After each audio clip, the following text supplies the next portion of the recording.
Do you guys remember in the 118th Congress when Republicans had such a slim majority that they had to rely on the Democrats, and they worked together and were constantly reaching across the aisle, and they had worked together to come up with a bipartisan border bill to address some of the deep-rooted issues in the immigration process, and then it was bipartisan and it got support from Democrats and Republicans, and then it passed. Do you remember when that happened?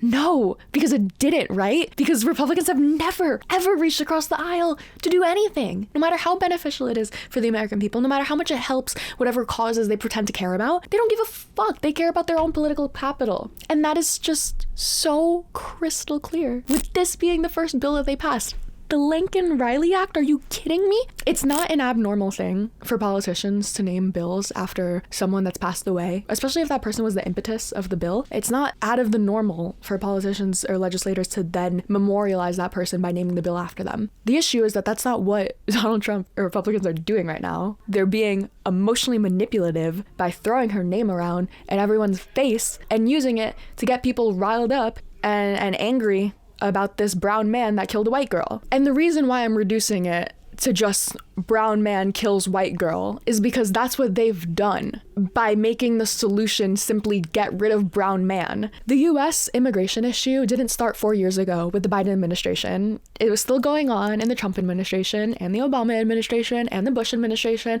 and the Clinton administration. It's just a thing. It's an issue that the country has. The same way that we have shitty infrastructure and there's potholes on almost every block, the same way that it's just normal that the DMV takes OD long and that TSA fucking sucks. It's just a thing that America has border issues. Obviously, there are things that we can do to fix it. Obviously, we should be working towards those solutions, not just giving up. But those solutions come way, way, way, way, way before someone gets convicted of a crime in America. The solution comes way, way, way before they even get to the border to get here. It's like, it's such an anti-intellectual thing to look at in one singular incident of a man who was an undocumented immigrant who was also convicted of shoplifting, I believe, who was also a murderer. He's evil because he was a murderer. He's not a criminal and he's evil because he killed someone and he's also an undocumented thing. These are not conflated to each other. They're two different things. So when you tell the story as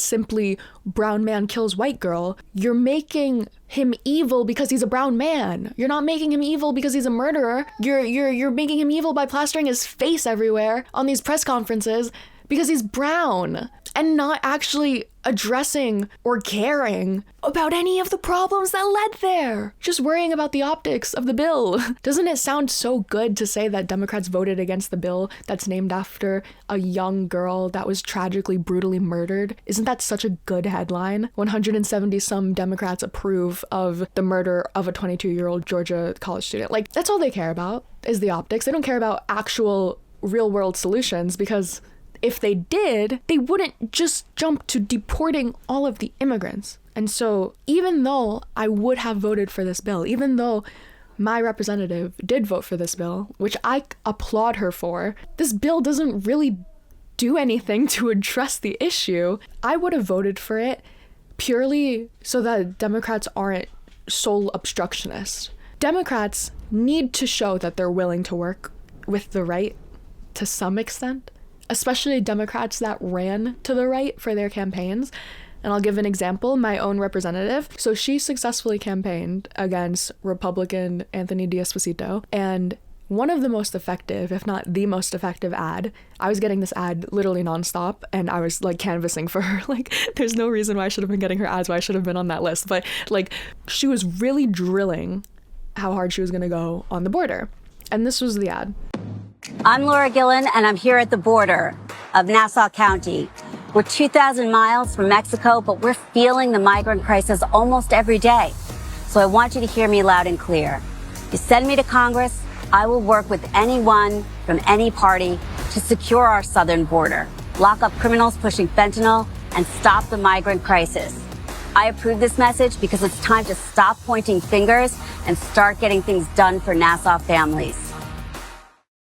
I fuck with the music heavy, but also, can you imagine if she like ran on that ad and won her campaign with that ad and then didn't vote for the first border bill, like, oh my God, she would have lost re-election so fast. Like, even though we all know that this is the first step in what's going to lead up to mass deportations, and we know that that's a bad thing, and we know that we don't want to give them an inch because they'll take a mile, and we don't want to give them a mile or 2 miles or 4 miles or however many fucking miles it takes to get to Greenland. But at the same time, these Democrats have constituents, and these Democrats have to win over those constituents. The constituents, the regular people, don't know that Donald Trump is gearing up for these mass deportations that are probably going to lead to a civil war. They don't see that reality. They see a reality where there is a very, very prevalent immigration issue, which, by the way, I wish you would have said in this ad that the reason why we're feeling the border issue so hard in Nassau County is because Greg Abbott busts a shit ton of Nicaraguans here. Sorry, but no one wants to talk about that. These people, these representatives, they have constituents to appease. They follow the will of their constituents. Their constituents voted them in to be harsher on the border. If you look at the Democrats that voted for this bill, a lot of the ones from California are from districts that we just flipped. A lot of the ones are from red states, Florida, Georgia, Illinois, Indiana, Kansas. A lot of them are from New York districts that we also just flipped. So these people all voted in favor of the bill to follow the will of their constituents. That's what they were elected in office to do. But this is a very, very tricky slope, because while, yes, I think that the Democrats should have voted for this bill and they shouldn't have played obstructionist and just made it really difficult to pass this bill, I also think it's really, really important to highlight the difference between the problem and the solution and draw the line of how we get there. Because this is a solution. This is supposed to be a solution, right? This bill is supposed to alleviate the problem of immigrant criminals. But as I said before, by painting this story as brown man kills white girl, they make the problem the brown undocumented man. So when Democrats go along with the solution, in this case being the Laken Riley Act, right? And they don't make that distinction of we disagree with what you've identified the problem is, now it looks like they're going along with what the problem is. And that's when they start to lose voters on the left. That's when people start to say, hey, why are you being anti-immigrant now? Why are you getting red-pilled? Why are you being red-coded? Why are you...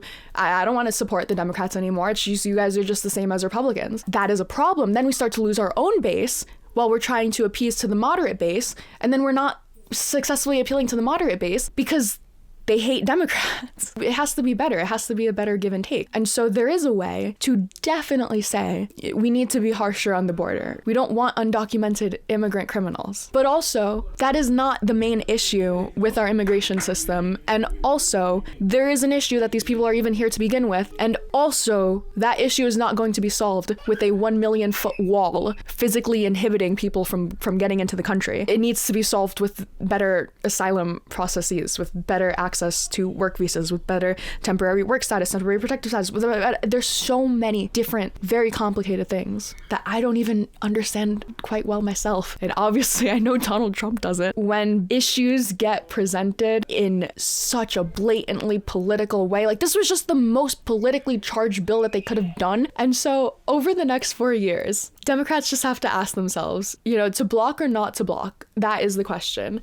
Are we going to win more voters than we lose by doing this? And how can we maximize political pain against the Republicans while at the same time effectively communicating our message? I didn't really get a message from this vote that was passed from Democrats other than they think that there could be some potential execution issues, which honestly doesn't make the most sense to me. I wish the opposition was more of like, this isn't the problem. This isn't going to solve as much as you think it's going to solve. This isn't like really where we should be allocating all of our resources and money on focusing on the deportations. Why don't we just cut the issue off at the stem? I think that that's the way that we should be going with it. On the bright side, the way that this bill is written, it opens up Kristi Noem to a lot of legal liability and litigation problems if she fails to deport criminals to the state or the people's satisfaction. And I think that's going to be funny if people decide to take her up on it. So there's a bright side in everything, I guess.